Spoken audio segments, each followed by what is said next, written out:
to the Overplayed podcast, the home of sports and sports gaming in your ear every single Thursday. My name is GoodGameBro. I'm one half of this podcast, and the other half of this podcast, well, is your favorite cab driver, Mills. Mills, how are you? I changed the hat. By the way, you notice this? Hold on, like for you YouTubers, the hat is an actual Ravens branded duckbill hat. New Era came out with duckbills for all the teams. They're all black for some reason and not like colored, which I think it'd be kind of cool if this was like purple or something. But still, it was a good look. It's a look that I've rocked before. I'll be very clear. I think I'm very debonair with it. I think it's a good look. You might be the most debonair cabbie driver of all time.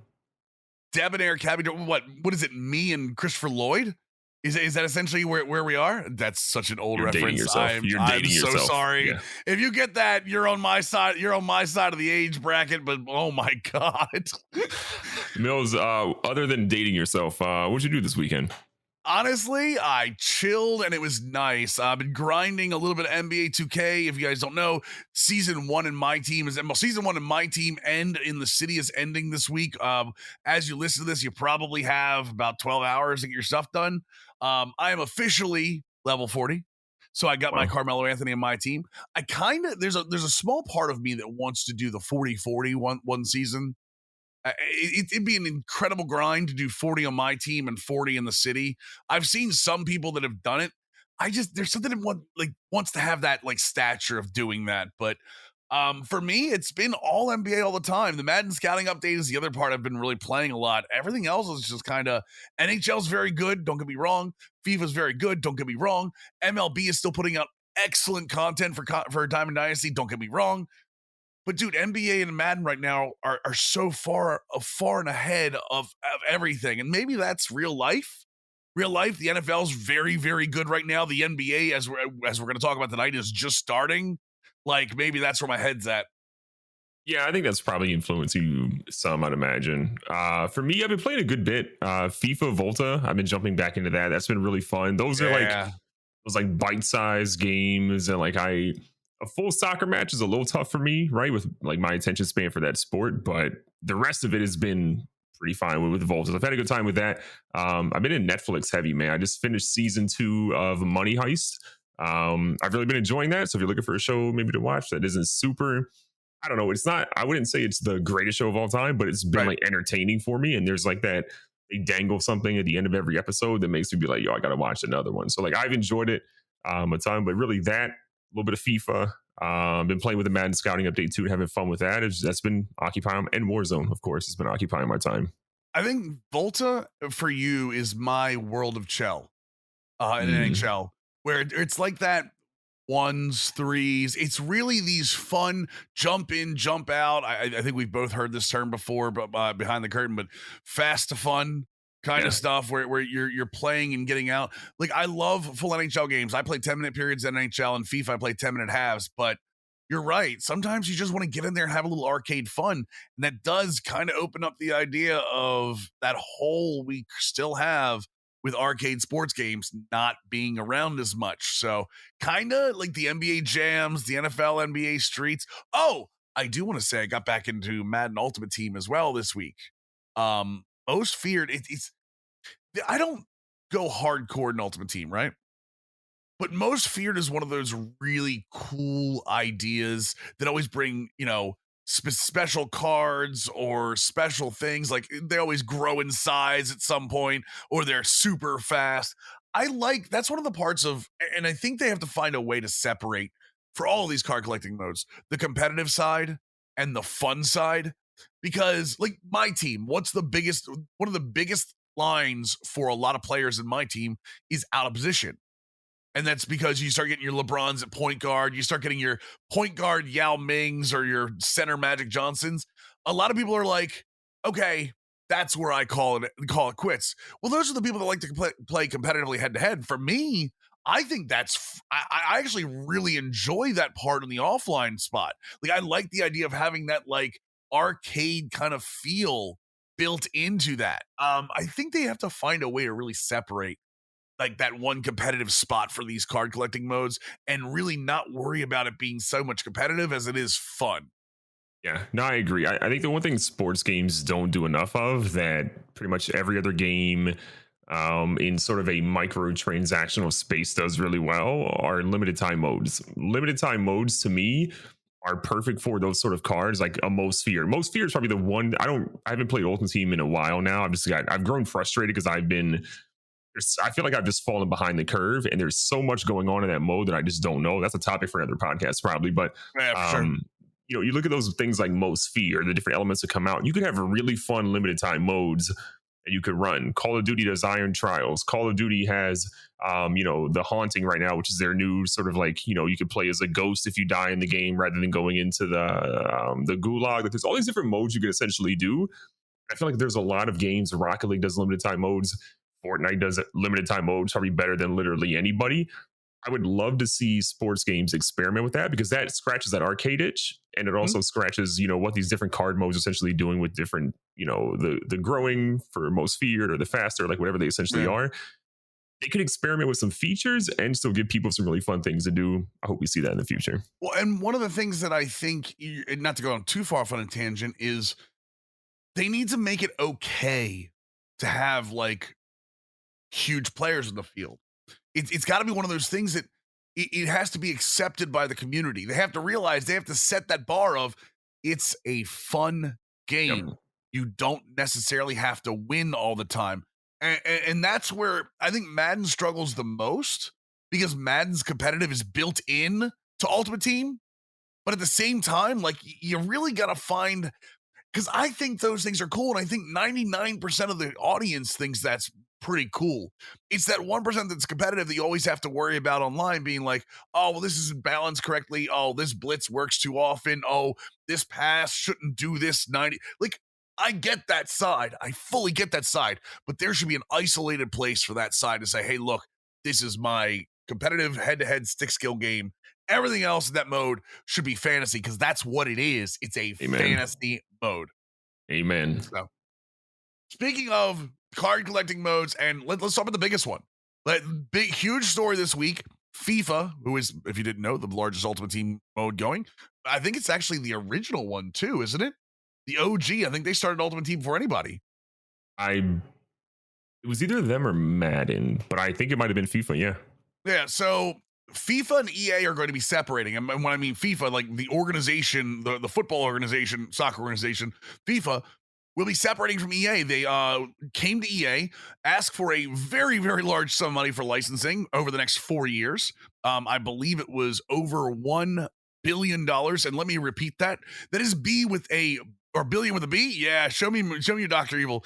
$1 billion, which honestly is expensive. Don't get me wrong, but I mean, EA probably makes that over 4 years.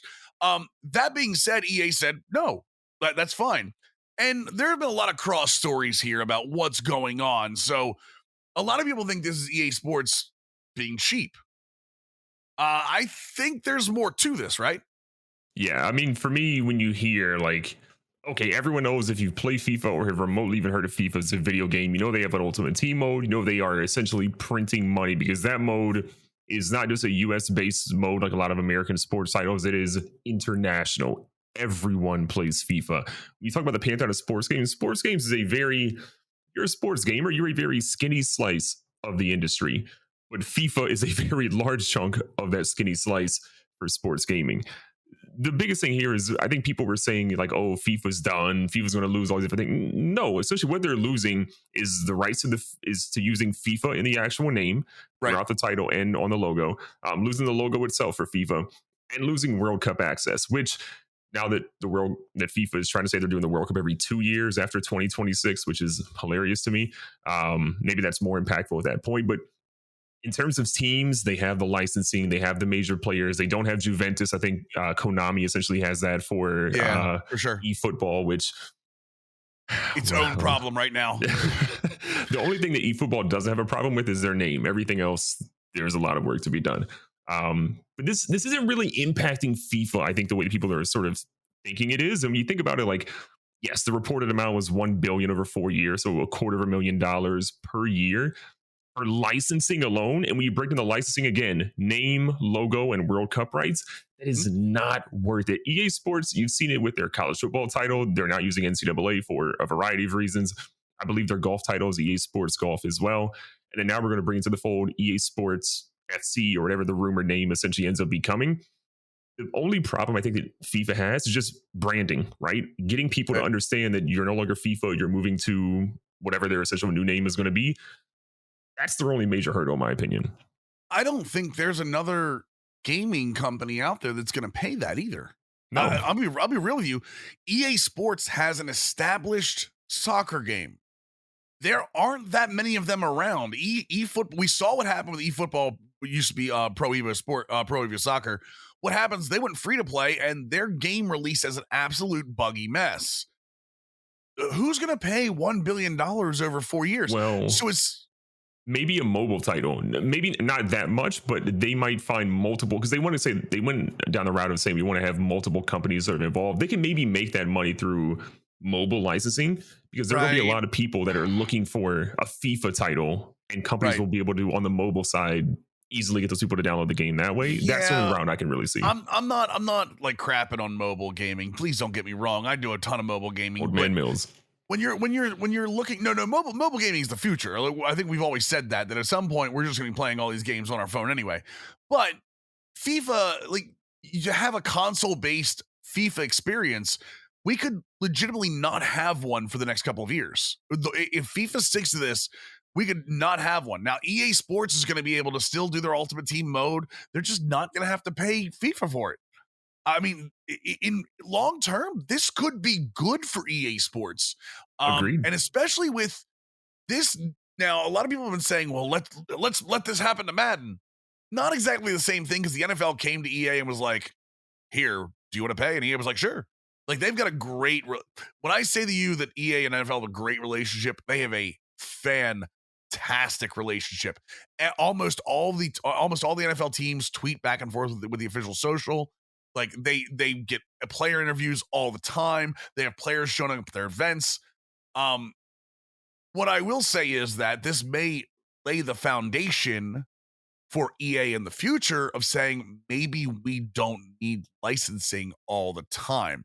I think FIFA, it's a little easier because of how many organizations there are worldwide.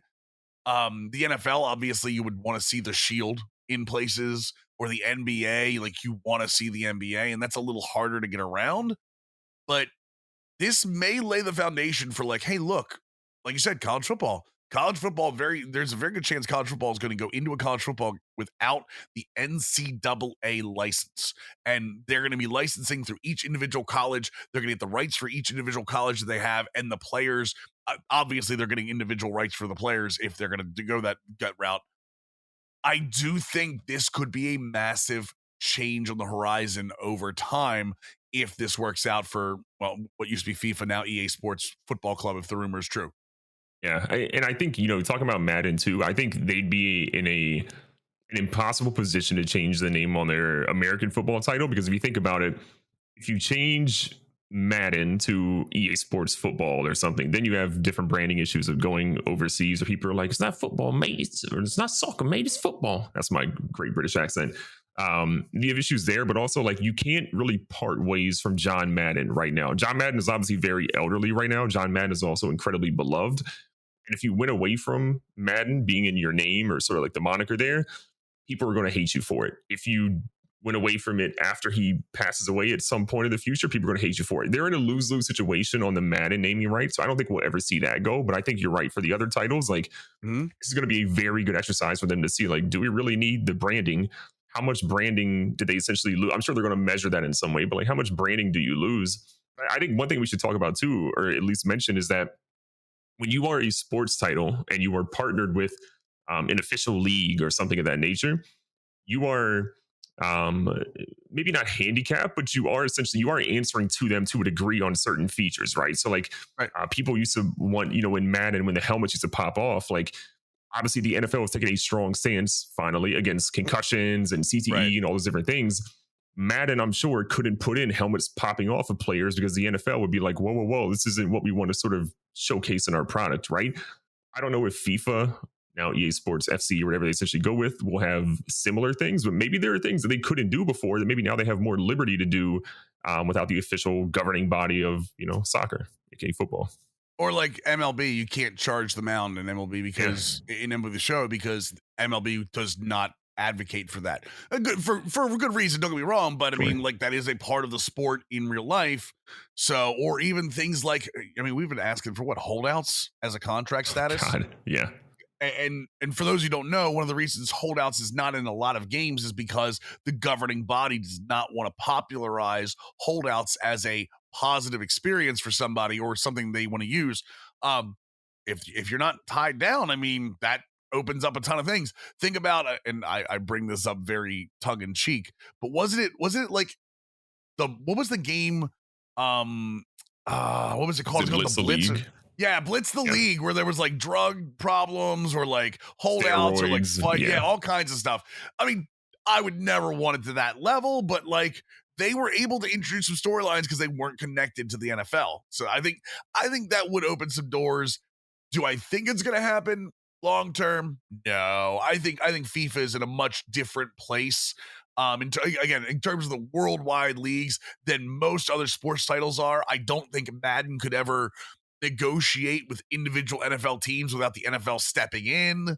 I don't think MLB The Show could negotiate with MLB teams. Same idea. So maybe we're just thinking higher, like maybe we're trying to go higher learning here. Maybe aliens do exist, but at the same time, shut up. I'm trying to do the meme, right? You wear the cabbie hat. You can never wear it on stream again. You're literally talking about aliens. I can't. Aliens. That's the answer, dude. They're real. Anyway, so yes, I mean, we'll see where this goes. We'll report back on it. But as it stands right now, there will not be a FIFA title for the first time in over, I think, 20 years. Specifically a FIFA branded title. So you know what there will be? NBA basketball, baby. As we record this, there is an 11-game slate. There were 2 beautifully scheduled, not exactly beautifully played opening night games. But as we are going to do, as we do for most sports that aren't hockey. Sorry, hockey guys. By the way, Hockey Guys, Coffee and Chell, also on the Rare Drop Network. They talk a ton of Chell. We're going to do our NBA season preview for the 2021-2022 season. We're going to go over all of our teams, what our favorite picks are for the awards, where they're going to end up in the playoffs. And as you can tell by my NFL picks, obviously I'm the best sports handicapper in the world. Washington for the Super Bowl, by the way. Taylor Henneke just like, I don't even know anymore, man. Like I started Taylor Henneke at quarterback for last week for Rare Drop and still won, just so we're clear. Still won. Well, but that's okay. Don't worry. It'll be Tua Tagovailoa very soon. Oh, Jesus. I'm this close to streaming quarterbacks. I drafted Ryan Tannehill, and now the Tennessee Henrys have taken over, and Tannehill doesn't no Julio Jones anymore. A.J. Brown forgot what the field looks like. They don't have any wide receivers whatsoever, and I don't think Derrick Henry catches balls. Tannehill is just essentially turned into this. Your video fans are going to love this. It's just this. Posing, handoff left, handoff right, handoff left, handoff right. Pray to God the other team doesn't outscore that terrible defense. But for the NBA, what we're going to do is we're going to do NBA team previews. We're going to start at the bottom of the league by Vegas odds. That's how we're going to go. We're going to start with Orlando. Sorry, Orlando. Wasn't it like 2 or 3 years ago, Orlando was like on the cusp of being like the next breakaway team, and now they're back at the bottom of the league. Yep. That trade with Vucevic to the Bulls, like all that kind of stuff. Anyway, so the Orlando Magic at the bottom, all the way up to the Nets at the top. We will go over, like I said, the incoming additions, the addition by subtraction for a lot of teams, which is a weird storyline going on in the NBA right now, and what we think of them. So let's start off with the Orlando Magic. Oops, that's the wrong place.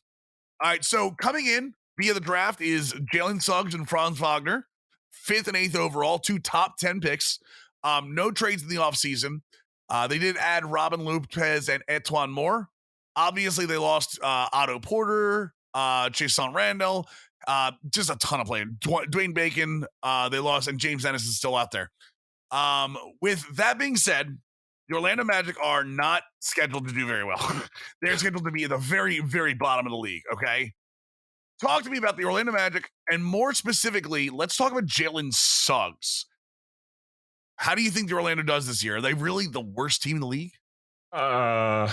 Look, man, I never want to say that the Magic will be the worst team in the league when the Oklahoma City Thunder exists, because you know that Sam Presti will trade anybody and anybody for a first round draft pick or seven if he has an opportunity for it. So the Thunder could sell. There's a couple other teams that maybe bother me. We'll talk about them shortly. Suggs is one of the most intriguing things on this team, obviously, right? But I think if you look at their core, the Magic are a fun team, but not a very good team, right? Jalen Suggs, we predict he'll probably do fairly well this year. I think he'll be probably top 4 and probably not 3, 2, or 1 in terms of the rookie voting this year. I think he's going to have I think he'll be one of the better defensive rookies this year. I think he's going to have decent points per game, get involved in the assist game. But you have Suggs, you have Cole Anthony, and you have Markelle Fultz coming off a knee injury last season. Jonathan Isaac was taking some steps and then had a pretty bad knee injury as well. Again, they are a fun team that is super athletic and get up and down the floor, but they don't really have an identity or really any go-to players. So I'm saying they're a sub 25 win team this year. I don't necessarily disagree with you. They lose their top 3 scorers in the offseason. Robin Lopez is kind of an interesting fit for this team, who are probably going to be led by Terrence Ross and Cole Anthony. Gary Harris coming over. By the way, Terrence Ross, Gary Harris, they're probably going to be traded by midseason, but they can really make splashes, especially Terrence Ross. Terrence Ross is one of those guys that's been a very good utility player for a very long time, that with a starring role in this team next to Suggs could very easily find himself in a playoff contender as a key piece as the season goes on. It's going to struggle to score. They're starting Fultz, Suggs, Ross, Chuma Akiki, and Wendell Carter Jr., who came over in the Chicago trade. Man, it's unless Suggs blows up early, which, don't get me wrong, he could, and I do think personally, spoiler alert for later in the show, that, like I said, he's going to be at the top of the rookie of the voting. But like Fultz has not come into his own. He looks way better in the Magic than he ever did with Philly. I just don't think this team's got the hosses. I just don't think they've got the hosses. I think they're in line with another lottery pick next year, and I think they better hope they get real lucky on that lottery board, because they're not going to have 2 top 10s like they did this year. It's going to be very interesting to see where that all shakes out. In a very, I don't want to call it a weak college class, because we really don't know about the college class yet because of the pandemic. Chet Holmgren. I mean, he's really good. You're right, but you're talking top. That's top of the board, and that would be. And don't get me wrong, Orlando could be top of the board, but I'm talking about if you're looking at a lottery pick, you better hope the top 5 or top 6 are very good. And again, we don't know it because of the pandemic. A pandemic's hurt a lot of like the college aspirations for scouting this year. You better hope it's a very good class, and right now it doesn't look that way. So next up on the board is going to be the Oklahoma Thunder, the Oklahoma SGAs, as we call them. Yeah. Coming in, it's going to be them. And so Paul Watson comes in, Derek Favors comes in from a trade for the Jazz. Their draft is kind of full here. They got Josh Giddey coming in, Trey Mann, Jeremiah Robinson Earl, which was the 32nd overall pick, and Aaron Wiggins. The list of people they lost, though, and some addition by subtraction we talked about, Al Horford, Kemba Walker's off this team, Tony Bradley's off this team, Josh Hall. There's a bunch of role players that most people have never even heard of. So talking about the Oklahoma Thunder now, not a good team. I will be very honest with you, it is not a good team. All right, but they may have one of the most exciting players coming up in Shai Gilgeous-Alexander. Yeah, I'm a big SGA fan. I think Gilgeous-Alexander is one of those dudes that his stats are slightly inflated because he's playing at OKC where he's 20. I don't know how he's in his early 20s and he's a number 1 option for them everywhere. Like, that dude is very good, but he's also very good on a bad team. So you have a big fish in a very small pond. What happens if he were elsewhere? That's a conversation we won't obviously know for a long time unless he gets moved. But I love SGA a ton. The dude that I was not sold on for their team, but then I started watching some of his gameplay in the preseason is Josh Giddey. Yeah. Josh Giddey is very tall, very lanky. I liken him to sort of Kyle Anderson in a way. If you ever watch Kyle Anderson play, Kyle Anderson is they call him slow-mo. Confirmed. Yeah. So he plays in essentially slow motion, right? When you watch Kyle Anderson, and right. if you were to watch him in a gym, you'd be like, oh, he's effective, but he's not like maybe an NBA guy because he would move so slow. But you see him in the NBA, like he's super effective. His game's well rounded. He knows what he's doing. He's got good spacing, good body control. He gets it done. Not saying he's a superstar. I think Giddey he plays like Kyle Anderson, but I think he's going to be much better. I think if they can keep this duo of SGA and Josh Giddey, they are going to be electric. Giddey has some of the best passing vision. Obviously, everyone knows I love LaMelo Ball. LaMelo Ball was incredible. I think Giddey's going to have some of the best passing vision of any of the rookies coming out this year. That kid sees the floor. He knows the baseline skip pass. He kicks it out every single time. He finishes at the rim. He's like 6'8", doesn't always dunk because he's not super athletic, but like I'm growing to be a very big Josh Giddey fan. So they lose a lot. They win less than 25 games, but Giddey and SGA give OKC Thunder fans some ray of hope this year. It's going to be fun to watch them and Lou Dort play. I think they've got it's Dort, Baisley, Pokusevski, Maladon, Giddey, Mann, Robinson, Earl, all under 21, all under 22 years of age. Dort's the oldest one. With SGA taking another step this year, I don't think they're going to make any moves towards the top of towards the division or even towards the playoffs.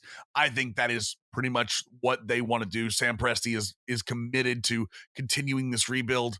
That being said, they're going to give some teams struggles on scoring. Dort, Gilgeous-Alexander, and even like you said, Giddey, the way Giddey plays, Kyle Anderson is a great comp because Kyle Anderson was an absolute pit bull on the defensive side at times with his length. And I think they're going to have the same problems. Now, inside, they're going to get beat up inside. They're going to get destroyed inside a lot, especially if they start Derek Favors, who they got another number one pick for bringing Favors in. So it's gonna be a rough season watching them go. So next up on the board, the Houston Rockets, the Houston John Walls. They bring in Tyler Bay, Anthony Lamb, Garrison Matthews, Daniel Theis for the Bulls. In that big trade. Jalen Green, second overall, Alperen Sengun, Usman Garuba, and Josh Christopher are the draft picks. They lose, not really anybody. Dante Exum was just waived, and then Kelly Olynyk signed with the Pistons. But to be fair, they didn't really lose a ton here.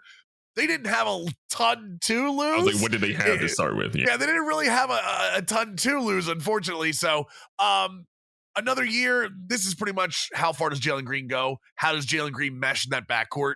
How do you feel about the Houston Rockets this year?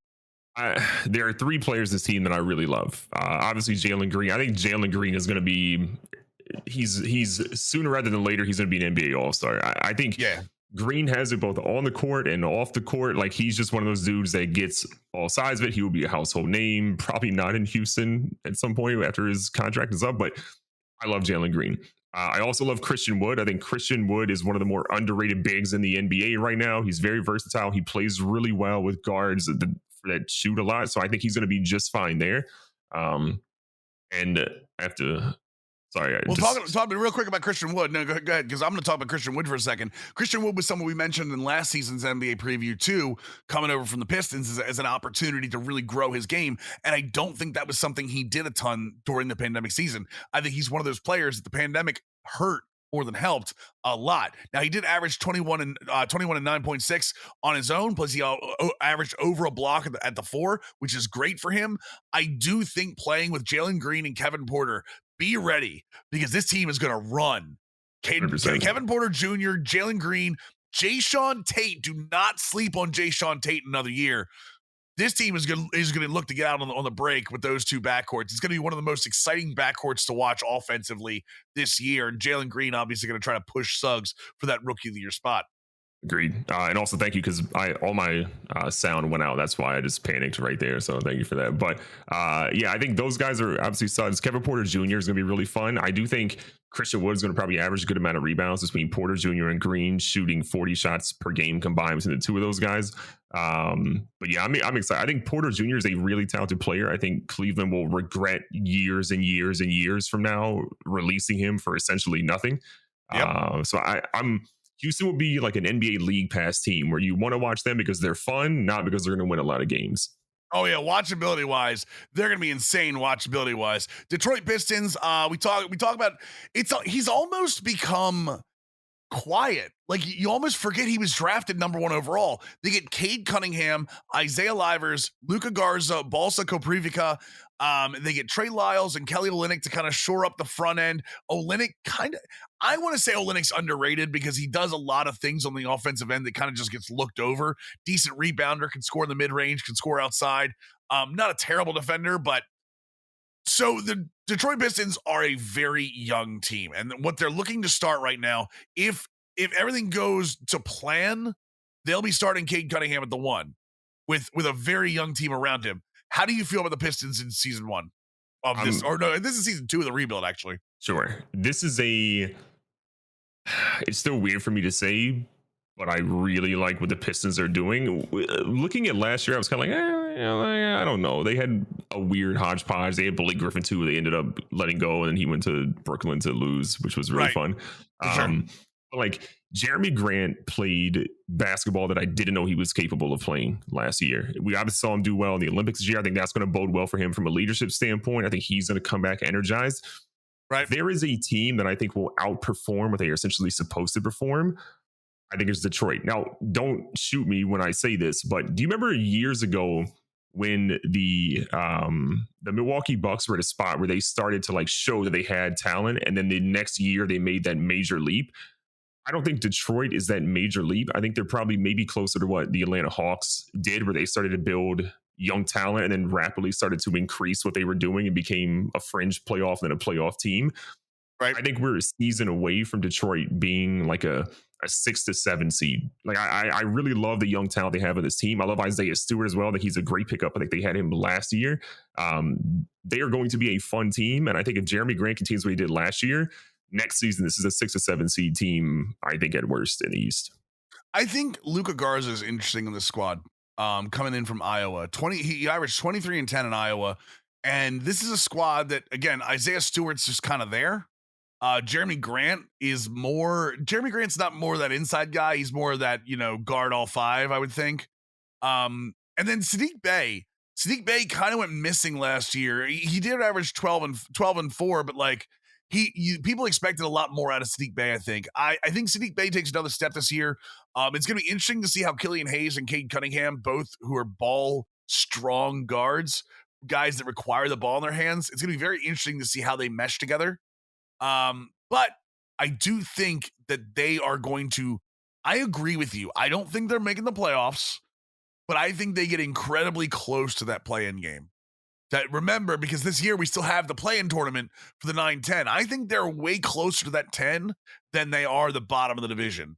I'm very interested to see, and I think a lot of that is going to be just how quickly Dwayne Casey can get Cunningham and Hayes and guys like Sadiq Bey to all mesh quickly. You just mentioned them, the Cleveland Cavaliers, who let go of Kevin Porter a couple years ago. They bring in Ed Davis, Taco Fall, who is just a meme at this point, but still, like, people love to watch him play. They acquire Lauri Markkanen in that Bulls trade. They get Ricky Rubio over from the Timberwolves, and they get Evan Mobley 3rd overall. You want to talk about a squad of players that, how many times are they going to have to restart this rebuild? At the same time, man, they have, with Colin Sexton there, they just have a different type of squad. I'm not a big Bickerstaff fan. I've never been a JB Bickerstaff fan. But they're going to start Darius Garland, Colin Sexton, Lauri Markkanen, Kevin Love, Jarrett Allen. That's the projection. Plus, as I said, bringing in a guy like Evan Mobley to work his way into the lineup, not necessarily start.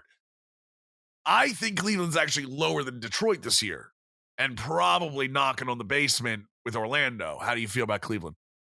Cleveland, to me, it feels like Cleveland's front office said, okay, we see what Oklahoma City is doing. We really like what they're doing. What if we did what they're doing, but we didn't get any of the draft picks? Like, that's what it feels like Cleveland essentially done when they built their roster. They have just weird, you have Garland, you have Colin Sexton, who are, similar style players. Colin Sexton has come a long way from what he essentially was his rookie year, so I applaud him a ton. I still love Darius Garland a lot. Jarrett Allen was a steal for them. They obviously linked him up for long term, if I remember correctly, this past offseason. So, again, Jarrett Allen's the one player I think Brooklyn was just they had kept in some capacity. Lauri Markkanen to me feels like they are just saying like, okay, Kevin Love, we're going to try to trade you as quickly as we possibly can this year, get you to a contender. I don't have high hopes for Cleveland. I'm thinking the 20 to 25 win range at best. They're going to have a lot of turnovers. They're gonna stay in some games because of their defense, and I think Evan Mobley is going to prove that he's a top 3 Rookie of the Year candidate. But I don't love really anything about Cleveland right now. I agree. Like it feels like they have a lot of players that do a lot of the same things. They don't have a lot of players that seem like they mesh together as well. I I wish Evan Mobley. I wish Evan Mobley went to another team. I really do. I think Mobley has Rookie of the Year talent, and I don't think he's going to get the opportunity to show that with this squad. Kevin Love gets traded by midseason. Kevin Love has to be traded by midseason this time. It's for them to continue. But like you said, they've got a history of making these moves and not getting anything back for them, which is the exact opposite of what some of these other teams we've already talked about. So I think Cleveland, for what it's worth, I think Cleveland is the worst team in the NBA this year. I think they have the worst record and they have the best shot at the lottery, which for better or worse for them. Oh God, this one's gonna hurt. As a lifelong Wizards fan, I can talk about the San Antonio Spurs with no pain in my heart. The San Antonio Spurs. Let's just talk about what they lost. Let's talk about what they lost because they were cleaning house this offseason. Trey Lyles, Patty Mills, Nate Renfro. Who cares about Nate Renfro? DeMar DeRozan in a side and trade. Gorgie Ding. Rudy Gay had a nice little newspaper article about how it's waving by everybody. They added Al Farouk Amino, Thaddeus Young, Dougie McDermott. The San Antonio Spurs are as young as they have been in decades. Yeah. And they've got Greg Popovich coaching them for the 26th season. They were 33 and 39 last season. They're going to be worse this season for sure. They're starting Dejounte Murray, Derrick White, Keldon Johnson. That's the good. They're going to have Podol at center, who is not a starting center in the NBA. You're not going to ever convince me of that. And then Dougie McDermott at the 4, who is going to get his ass handed to him by pretty much 90% of the 4s in the league, even though he's going to score a little bit. What does this team do from here on out? This is, I hate to say this, Pop has to be on his way out the door with this team, right? I can't believe that Pop came back with this team. That is what blows my mind. This is the team I think that makes Pop realize he wants to retire from the NBA. I don't think Pop will retire after this year. I think he'll give it one more year, hoping they can bring in some talent, maybe through free agency or something. But it kills me to see Pop have to roll with this roster, knowing what he's essentially coached. I think Murray's going to be a stud. He's one of my favorite guards in the league. I think he's super underrated because he plays in BFE San Antonio. Derrick White, I'm like wishy-washy on. I like Keldon Johnson more after watching a little bit of the Olympics, having to watch replays. I wasn't staying up to watch half of those. But they were a team missing multiple pieces. And like, again, who's your top scoring option? Murray's going to get you some buckets? Are you going to rely on Doug McDermott as your number 2 scorer or rely on Derrick White as your number 2 scorer? Like, you're not going to win a lot of games when Murray has to exhaust so much effort on both sides of the floor and then go to kind of like not so great second and third options. This is the only reason that I like Popovich with this team, because Popovich's teams have been based around sharing scoring. The swing he runs is essentially, we don't have a superstar, but he's got to have very, very good passing. I mean, he's got some of that. If you want to give Podol something, he's a good passing big man. But like this team, they're gonna struggle. They're gonna struggle shooting outside, which Derrick White is kind of like John Starks-ish. If you want to give that kind of, like, he's very hot and cold there. And in the Western Conference, dude, like Pop's gonna give some of the best. This, you want to get the highlight? You want to know what the watchability is? Pop's halftime interviews and technical fouls. Yeah, it's going to be amazing. I think I'm going to make a prediction. Don't do it. No, not for the team. Not for the team, for the coaching. I think Becky Hammond's coaching the Spurs when this is all said and done. I think Pop takes a lot of, not this year. Okay, I was like, he's not going to quit mid-year. No. I don't think he quits mid-year. Okay, I think that Pop takes a lot of pride in the fact that he is one of those guys that brought female coaching to the forefront. I think he's getting this team ready for her. I think she should have been the coach of the Trailblazers this offseason. She could have gotten way more looks than she did. I think this is the team that he's building for her. I think he's here to get these guys all set up in the whole Spurs mindset, which he's already instilled in her. And I think he's just setting up for her. I think he walks away on his own, and I think she's the incumbent. But I don't think he walks away until he knows the team is going to be capable and give her a fighting chance. Because you do not hand Becky Hammon this team and say, good luck, because she's going to be fired. And then it's going to be, oh, women can't coach, blah, blah, blah. When that should not be the narrative, right? Like, Becky Hammon is a great coach. We've seen what she's done with the Spurs already on the Olympic side, too. She was a great pro in her own day.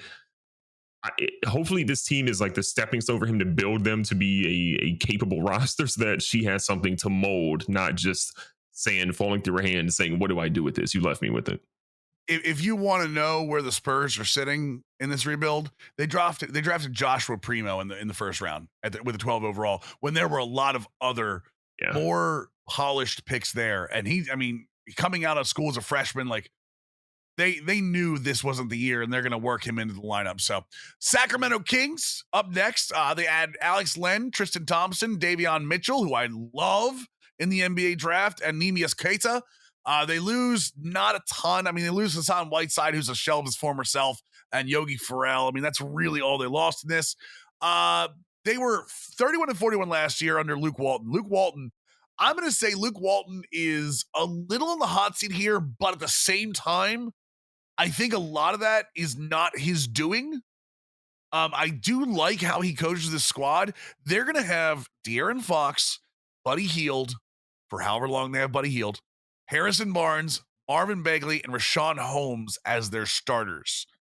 Talk to me about, first of all, Luke Walton and how you feel he builds his team. And then second of all, Davion Mitchell and his capability in the NBA. Yeah, Luke Walton, I think, doesn't make it through the entire NBA season. And it's not because he does a terrible job coaching. I think with what he has, he's going to do. I think Luke Walton's a perfectly fine coach. I don't consider him a top tier coach, but I consider him a very solid coach for sure, with still some upside in his career. I'm worried more so about his job because of the owner. And then also you have Vlade Divac, who's going to just smoke a cigarette and tell him good luck. Right.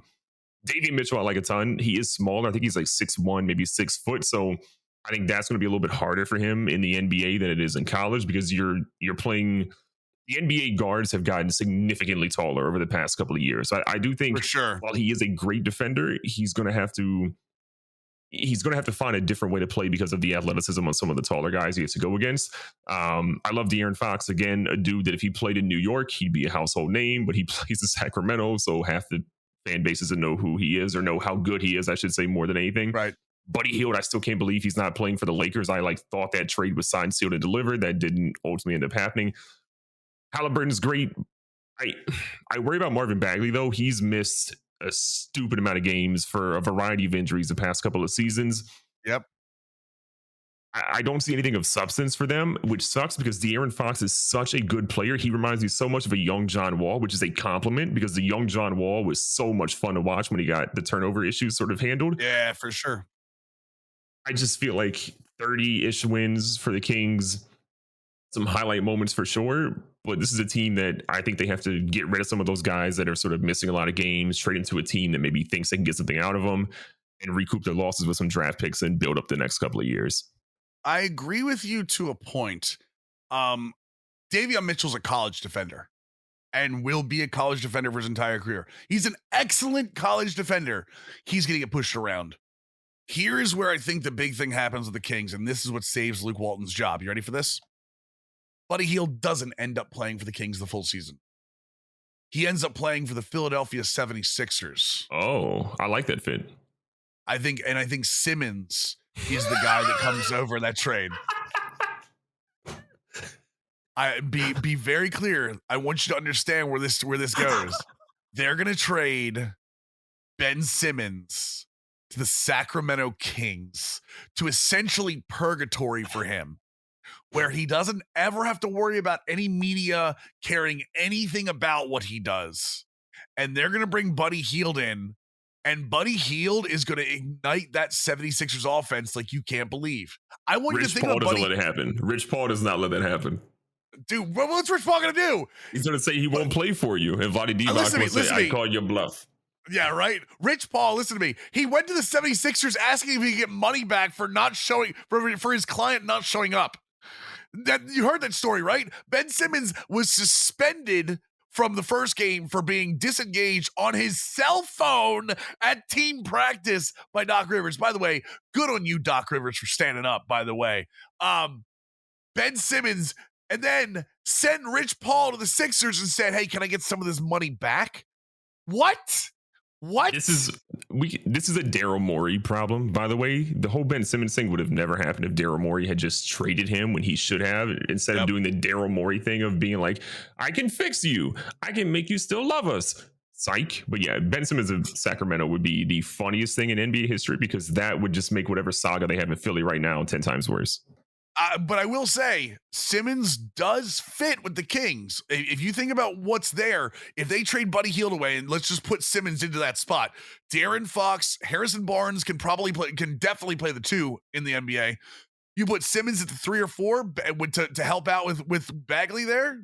I'm telling you, that's not a bad spot, and it's not a bad pressure spot for him either. I don't know if Sacramento really wants to pay him the max that they're going to have to pay him, but there's zero chance they want to do that. So, yeah, but that's one of my big swings for this season is that Ben Simmons ends up with the Sacramento Kings. Right after this, the Minnesota Timberwolves, who have added Nathan Knight, Jared Vanderbilt, Jesus, can't speak. McKinley Wright. They get Patrick Beverley from the Grizzlies, Taurean Prince from the Cavaliers, and in the NBA draft they get. Yep, that's it. That's it. There's no NBA draft picks on their roster from this past year. I will say this though. Here's where I'm gonna go. This you want to take big swings? This is my big swing. The Timberwolves are a playoff team this year. I think this is the year it all comes together. They got D'Angelo Russell, Anthony Edwards, Karl Anthony Towns. That right there, I think, is a big 3. And the fourth in this little grouping that decided he wanted to show up last year is Malik Beasley. Malik Beasley really played well for them last year. I do think with Ricky Rubio not on this team gives D'Angelo Russell a chance to take over the 1. I do think this is that squad this year. You think Malik Beasley can be counted on after the Larsa Pippen tweets, DMs, all that scandal, being in jail for whatever amount of time? You think Malik Beasley can be counted on? I think Malik Beasley is going to play a large role for this team. I do. I think this is finally the year that Minnesota puts it together. Just telling Jesus you. Christ. Listen to me. That's a take. Listen to me. Just listen to me. It all happens for a reason. It's a take. Listen, this team goes as far as Karl Anthony Towns carries them. If Karl Anthony Towns remembers that he can be a top 2 big in the league, this team could be a playoff team. I think Anthony Edwards is clear and far away the best player on this team by the end of the season. That kid has just unreal talent. He's got the moxie on and off the court. Like I was talking about Jalen Green earlier, he's that guy, pal. But this team goes as far as Karl Anthony Towns. If he can be a if he can make teams fear him as a defender and also be a dominant post player as well as hit those outside shots like he has shown that he has the ability to, I like this team. D'Angelo Russell will be D'Angelo Russell. Pat Bev will get them tenacity they essentially need and some moxie again from a veteran. But they don't go anywhere without Karl Anthony Towns. So their future hinges on him. And remember, there are two big upgrades for the Timberwolves here. Is that D'Angelo Russell is taking over the 1 full time. He was playing a lot of 2 last year with Rubio in town, and last year also. And you don't like to bring up tragedies like this, but Towns was still dealing with the whole COVID thing with his mother. Very true. So there's no way he was fully into basketball, rightfully so. So I do believe that we do see that Karl Anthony Towns with D'Angelo Russell as the true 1 and Anthony Edwards just all over the court. I do believe that that's something we get a chance to see. All right, the future NBA champions. Here we are, the Washington Wizards. Coming in is KCP, Kentavious Caldwell-Pope, already having a very good first game, by the way. Spencer Dinwiddie coming over from the Nets. Montrezl Harrell, again, this massive trade that happened with the Lakers. Montrezl Harrell from the Wizards, or coming over from the Wizards, whatever. Aaron Holiday from the Pacers. Kuzma from the Lakers. They get Corey Kispert, probably the best pure shooter in the draft, and Isaiah Todd, who they traded from Indiana in the draft. They lost a lot of just extra, with the exception of Isaac Bonga, who I really liked for them. They just get rid of a lot of just nothing. The Wizards, I think the biggest thing the Wizards kept, or the biggest addition, is that they kept Bradley Beal in all this. And they kept Bradley Beal by bringing Spencer Dinwiddie in. So they're going to start Dinwiddie, Beal, Kuzma, Hachimura, and Montrezl Harrell probably. Their biggest question is going to be, how are they going to play inside? Montrezl Harrell, I think, helps out a little bit inside. And not having Russell Westbrook, I think, is going to be better for them, even though he's averaging a triple-double. I do think this team plays way better this season. After going 34-38, I do believe they break 500 this year in the Eastern Conference, and I do think Wes Unseld Jr. is the coach for this team that they've needed. Agreed. Yeah, we definitely agree there. I liked a lot what the Wizards did this offseason. That's a weird thing to say. We're both from the DMV, and so the Wizards are synonymous with disappointment. Like for a long time. Yeah, and trading away their best players and letting them go be great elsewhere. For me, I love what they did. Spencer Dinwiddie, bringing him in with Bradley Beal is a dream pairing. Watching those two guys play this year is going to be fantastic. Yep. Thomas Bryant, coming off that injury, is going to be interesting to see how quickly. I don't know if he's ready for start of the season. I can't remember, but Thomas Bryant's injury is going to be interesting for them. The guy that I want to see the most, though, is not Kuzma, but it's Daniel Gafford. I watched Daniel Gafford a lot when he was in Chicago. Daniel Gafford is a dude that can give you high energy and can be great offensively and defensively in short bursts. But can he do it for 15, 20 minutes a game? If he can do 15 to 20 minutes a game of that high energy stuff, the Wizards are going to be a slightly better team because of that. I think Gafford could be a dude that in the pick and roll game, when you have Dinwiddie and Beal and Kispert, all guys who can shoot, he can open up a lot of things that won't be on the stat sheet for them. Harrell, I still worry about defensively. So to me, a lot hinges on Gafford, and then Thomas Bryant. How healthy is he essentially coming back? The Wizards obviously believe in Daniel Gafford because they just extended him today with a 3-year extension. So I'm with you. I really do think that Daniel Gafford is a very good player for them. My hope, and again, for those who don't know, I'm now a Wizards fan after abandoning the Spurs, who broke my heart too many times. I do hope, and just as a basketball fan, I hope Kuzma really puts it together here. Kuzma was one of those fun players to watch as a rookie, and then, they trade for LeBron and they trade for a bunch of guys that just kind of overshadow Kuzma and completely destroy that rebuild. Not trade for LeBron, sign him. Kuzma's had his confidence just completely shoved right down his throat multiple times. I'd love to see him just be able to get back to playing basketball. And Washington's one of those places, again, it's not a huge media spot. It's not somewhere that's going to be focusing on what Kyle Kuzma is doing in his apartment at night or whatever. I hope he gets back to playing basketball. It would be a real fun thing to watch him. Toronto up next. How the mighty have fallen. They don't bring in too much in free agency. Isaac Bonga, we talked about here, Sam Decker. But they bring in Precious Achua. How do you pronounce his last name? Achua. It's a dude. I don't know. That's why you're reading the names. I did this in my team too because I had a my team card from. And Goran Dragic from the draft. They get Scotty Barnes, who again, fantastic, just lengthy player who I think may have gone a little high for where he was in the draft. They also get Delano Banton and David Johnson. This team, Toronto, they're gonna struggle without Kyle Lowry. Okay, they're in the same rebuild a lot of places are. Fred VanVleet, OJ Anunoby, and Pascal Siakam all gonna be on this team. They need to have way better guard play and way better wing play than they've got in the past. VanVleet does help with that, but they've lost so much around there. They're probably going to start Gary Trent, OG, and Siakam in the wings. Guess who they're starting at center? Kevin Birch. That's all you need to know about this squad. Toronto, I think, I love Nick Nurse. I think Nick Nurse is a fantastic basketball coach. This team was 27-45 last year, and it wasn't even that good. The games they had were tooth and nail. I think they're worse this year, too, without Lowry. It's going to be tough. I mean, I think the Scotty Barnes pick was early. I think they were 4, right? I think they were 4 overall. But yeah, Scotty Barnes at 4 is definitely it was an eyebrow raiser for me. I think Barnes will fit in just fine there. He's a dude that has length, plays above the rim, can be a really good defender, I think, over time. I am just worried, to your point, what happens when you don't have Kyle Lowry to rely on, when you weren't even really all that good last year. Just Pascal Siakam, remember that he has more moves than just a spin move. It'll be really intriguing for them. I think they're going to be a fun team still, but they're a team that if you told me won 20 games, I wouldn't be surprised. Or if you told me they won 45, 48 games, I wouldn't be surprised either. They're just one of those guys. They have a group of guys that are talented, but they just didn't gel well last year. So we'll see how it goes this year too.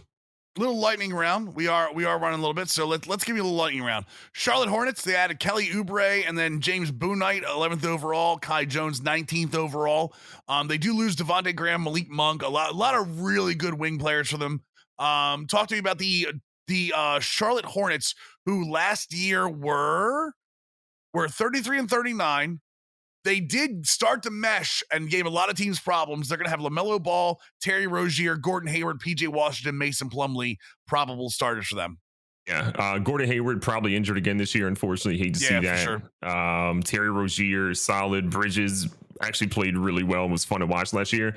This is a league pass watch team for me. Not anybody that I really think. I think they miss out of the playoffs again this year, but they're close.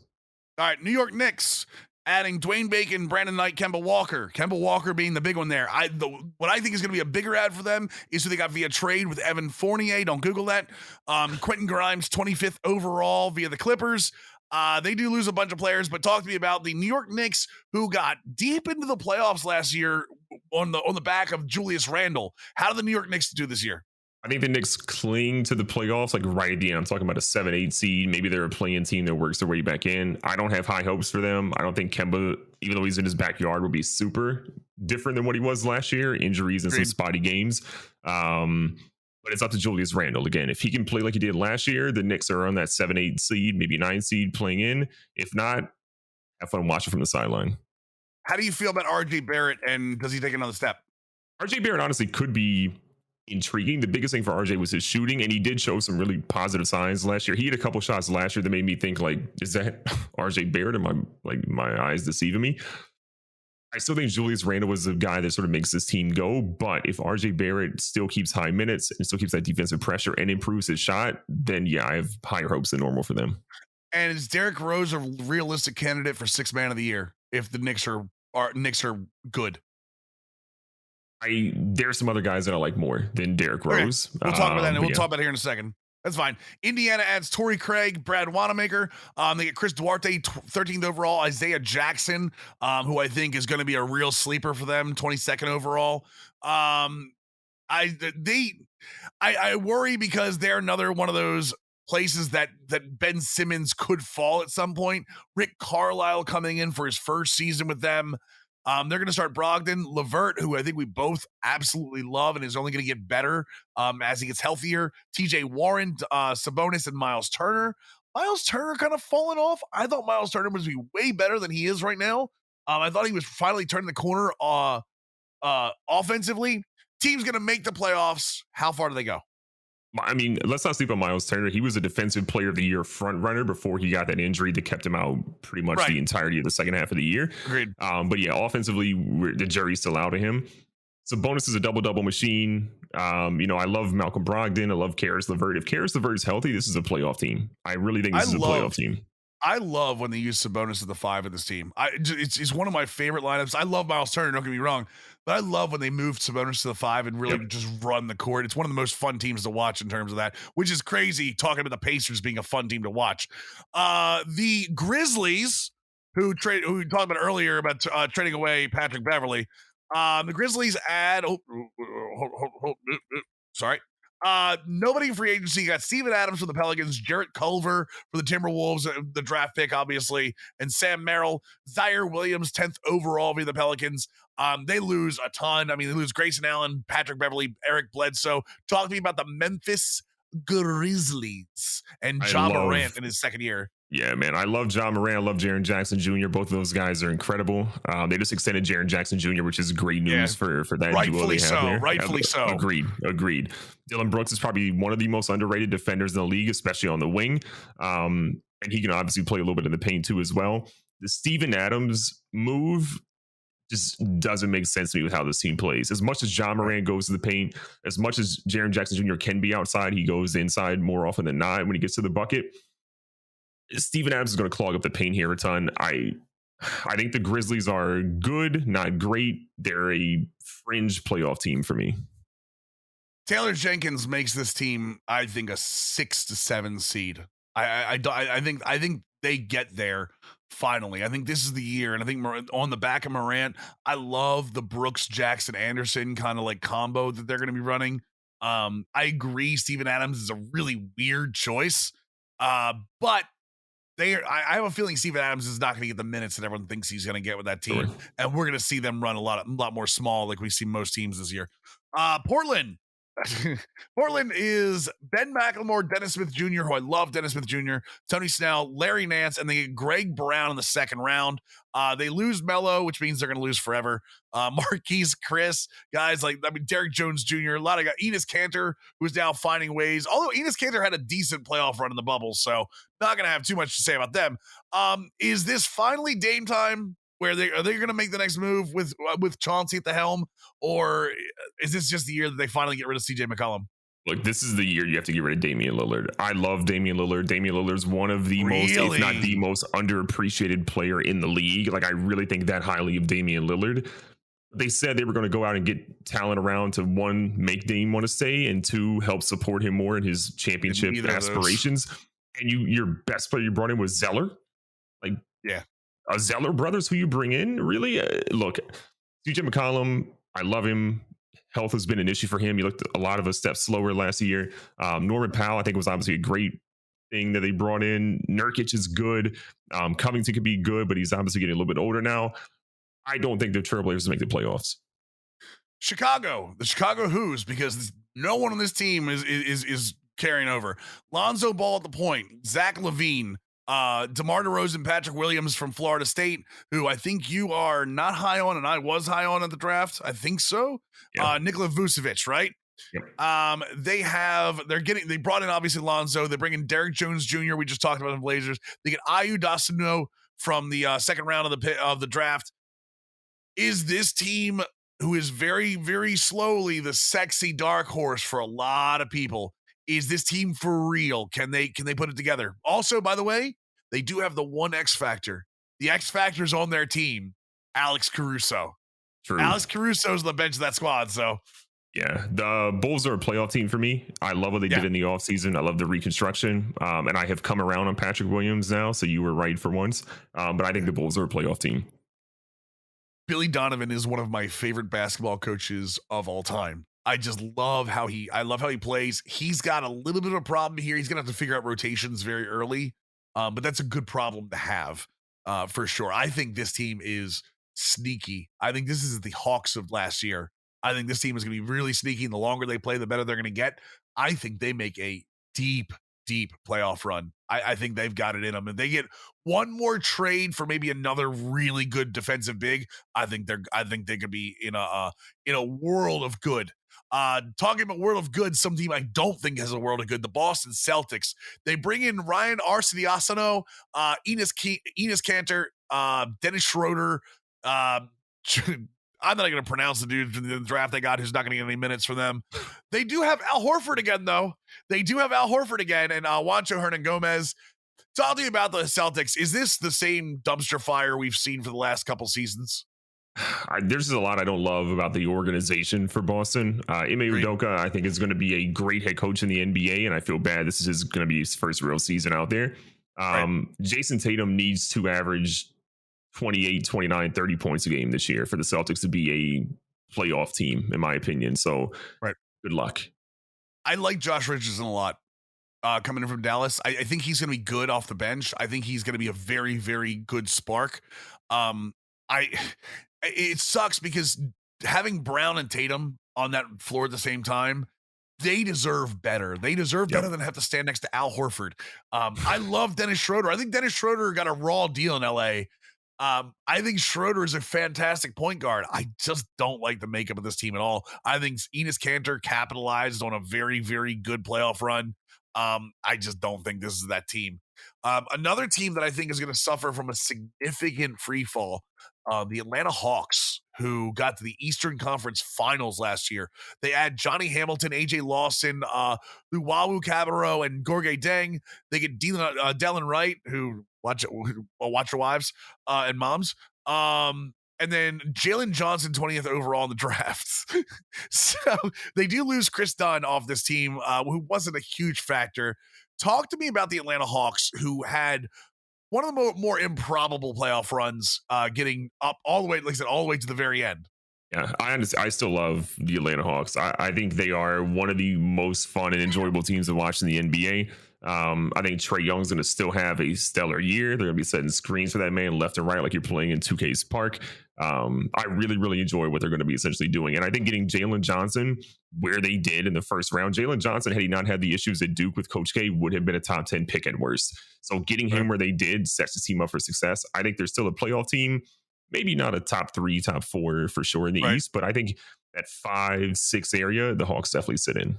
I can see that. And I definitely love they re-signed Kevin Huerter and like, you know, they're going to have Reddish. Reddish, I think, needs to have a larger role this year. Yep. I think he started to show off at the end of the year and towards the playoffs. So I really hope we see more Cam Reddish. Next up, the Dallas Mavericks. I got some words for the Dallas Mavericks. Sterling Brown, Reggie Bullock, Frankie N from the Knicks, Moses Brown. No draft picks, unfortunately. No draft picks for them.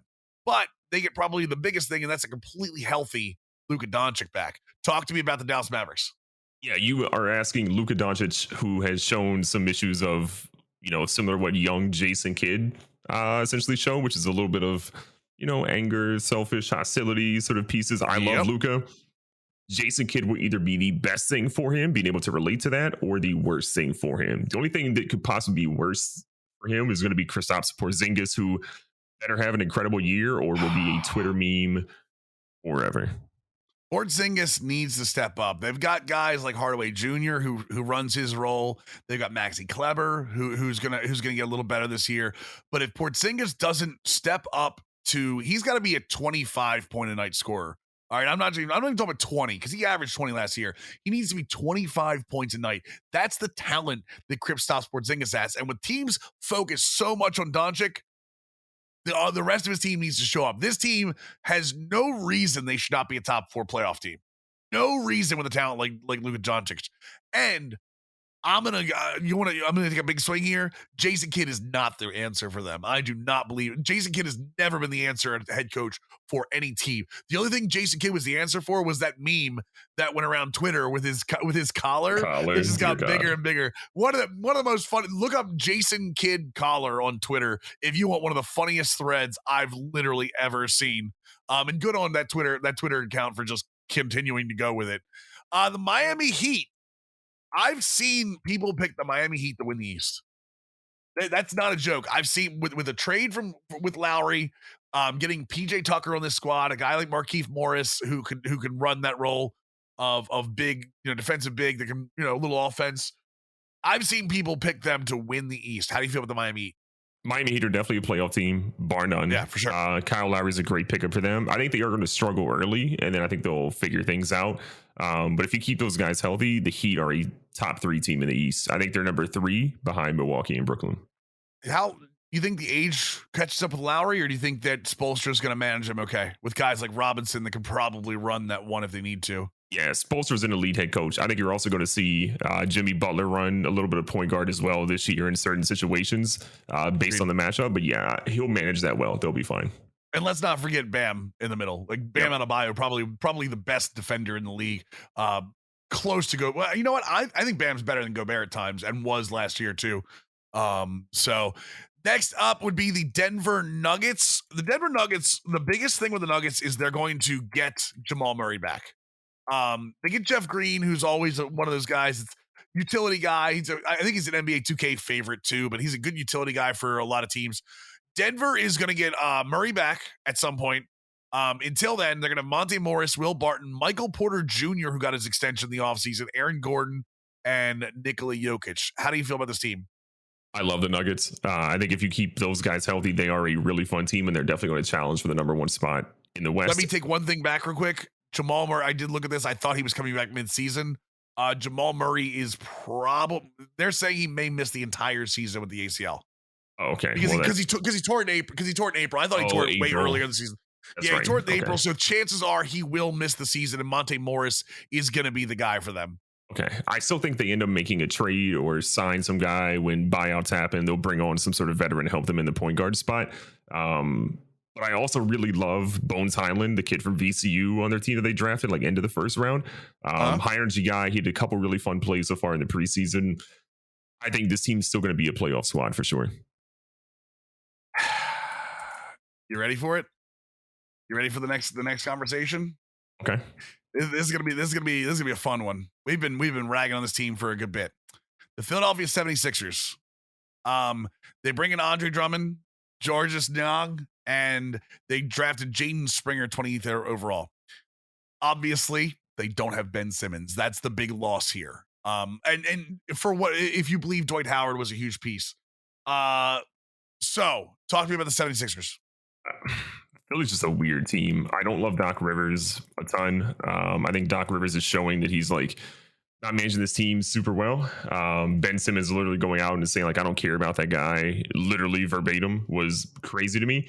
The quicker they trade Ben Simmons, the better. They're going to have challenges, but they need to go make a trade for a guy that can shoot outside. The biggest problem with that team is they cannot shoot. They have some guys that are shooters, right? You have Seth Curry, who's Doc's son-in-law. You have Tobias Harris, who remembers to shoot outside sometimes here and there.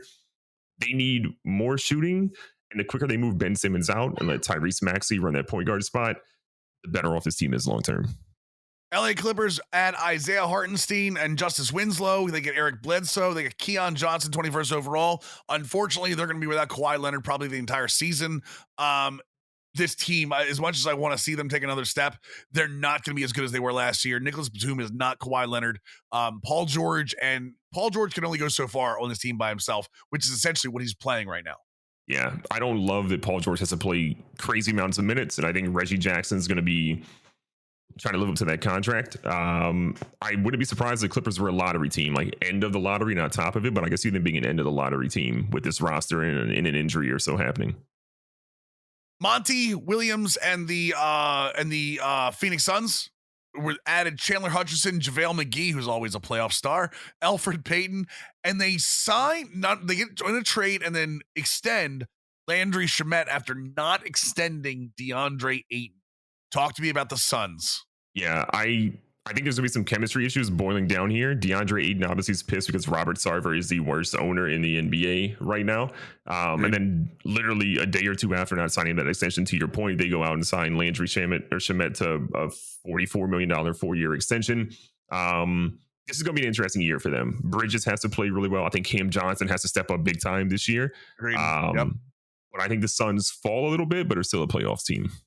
Utah Jazz come in, they get Rudy Gay, massive. I think that's a massive upgrade for them. They're bringing Hassan Whiteside, probably going to back up Gobert. Eric Pascal, they get Jared Butler in the second round. Biggest loss is honestly Derek Favors, which was probably a good thing for them. Talk to me about the Utah Jazz and Quinn Snyder's group. Jazz are a fun team. They have probably more depth, especially at the shooting style of basketball, more than any other team right now. Like even the Warriors, they still don't have Clay back, right? But the Jazz are going to be a team that I think make a lot of people remember that, they actually were for real last year. I say top 4 in the West. I agree. I think re-signing Mike Conley was huge. And they managed to do that. So the Golden State Warriors are going to be very interesting because they get Balika in, who had a very good first night. They bring obviously Iguodala back, Jonathan Kuminga and Moses Moody as young guys to go along with James Wiseman.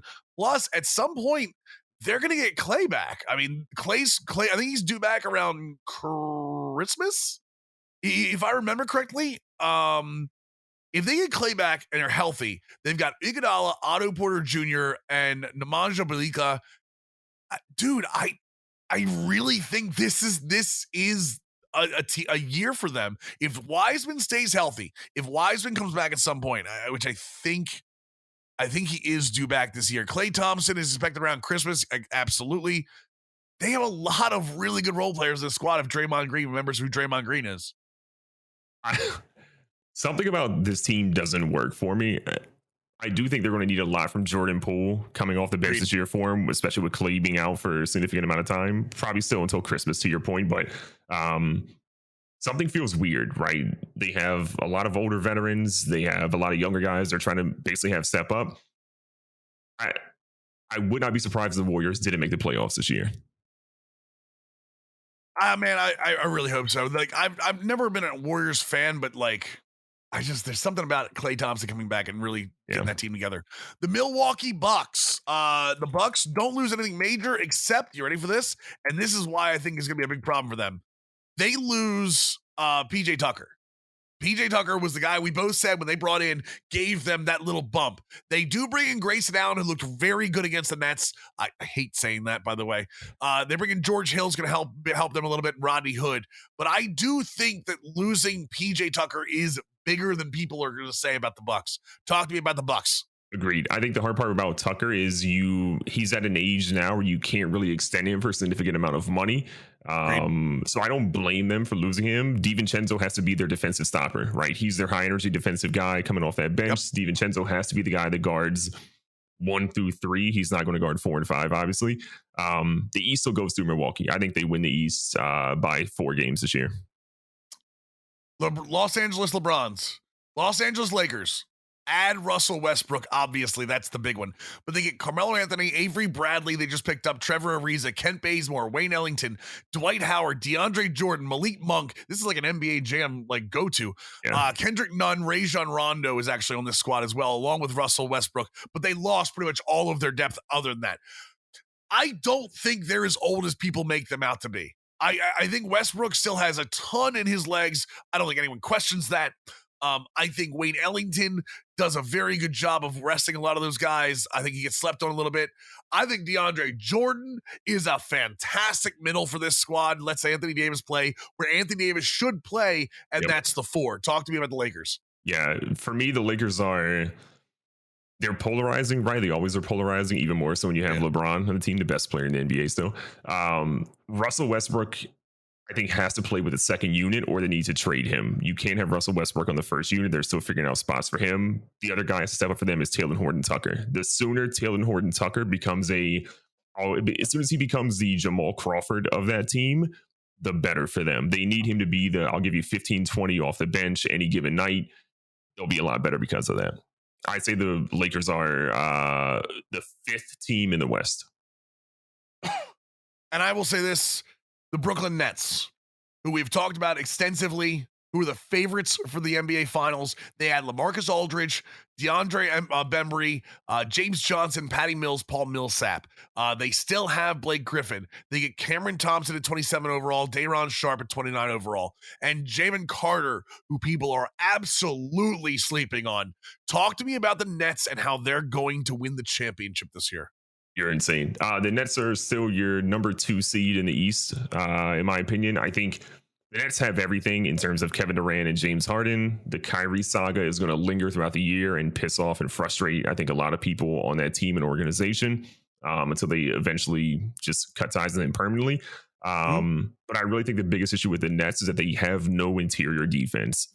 They have everything else, but they don't have interior defense. And when it comes to winning those close games, where do people go to score? They go inside, which is where I think they're going to lose a lot of their games from. And I think that's what the Bucks did. The Bucks beat them inside out pretty extensively. So I have to believe, man. I got to believe that that's where it's going to be. Run me down your awards. I'm going to give you an award. You tell me who and why. You ready? Okay. Coach of the year. I'm sorry to off the hard one. I'm going Quinn Snyder for this one. I was going Quinn Snyder too. Yeah. I think that Jazz is. I think they're the NBA champions this year. Honestly, I think this is their year. Most improved player. This one, I'm going to go. So this will make you happy. This will make you happy. I'm going Keldon Johnson for the Spurs. He's going to have a big role in coming off the Olympics. I'm going Shai Gilgeous-Alexander. I think he becomes a superstar this year, and I think the injury is one of the reasons why. 6th man of the year. I can't go away from Jordan Clarkson. After what he did last year, I'm going right back to him again. I'm going to say Patty Mills. I think Patty Mills ends up being a massive point for the Nets. I changed mine to Patty Mills. Yeah, you think so? I think Jordan Clarkson's a great pick, by the way. I think he with his talent. Defensive player of the year. Joel Embiid. I think Joel Embiid, with Ben Simmons gone, there's more pressure on him. He gets more blocks per games. It goes to Embiid, in my opinion. I think Bam is still it. I think Bam is far and away that guy. And I think with how good Miami's going to be this year, I think it really helps him. Rookie of the year. The favorite's Cade Cunningham. I'll give you that. Yeah, if Evan Mobley had more playing time, I maybe would go there. But I think Jalen Green gets it because he's going to be getting more shots, and I think he's going to be more of a personality, and personality is what dominates that award. So he wins because of that. I still think I wrote Jalen Suggs down, man. I still think Suggs is it. I think Suggs gets more eyes, not necessarily in Orlando. I just think he's going to be that superstar that's going to stand out so much from the rest of that team. All right. MVP this year. I'm going Kevin Durant. He's got a chip in his shoulder, wants something to prove. The whole Kyrie thing. I think Kevin Durant rises and he dominates this year. Has one of his best seasons ever. I think it's Luka. I think what you're talking about with his fire and his anger, I think that's what he's been missing. I think he's been so happy-go-lucky the last couple of years, and I think the Olympics are what really set him off. I think he realized just how good he is, and he's finally going to push that. Who is your NBA champion? The Los Angeles Lakers, man. I don't bet against LeBron. I'm going LeBron and the Lakers. I'm going to say the Nets. I'm sticking with the Nets I did last year. I think you're right. I think Durant is the MVP. I think that they get over the Kyrie thing. I think Javon Carter, again, is such a great pickup for them defensively. I do agree they need another inside defensive player.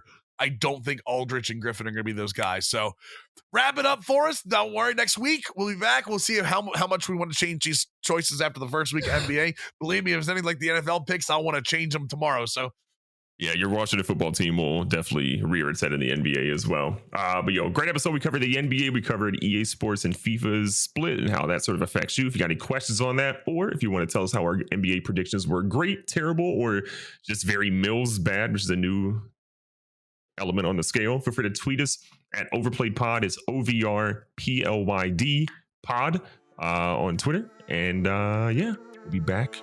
See you guys soon. Leave us 5 stars. I almost forgot. And be safe, be smart. Tell somebody you love them. Catch you guys in the next one. Ciao.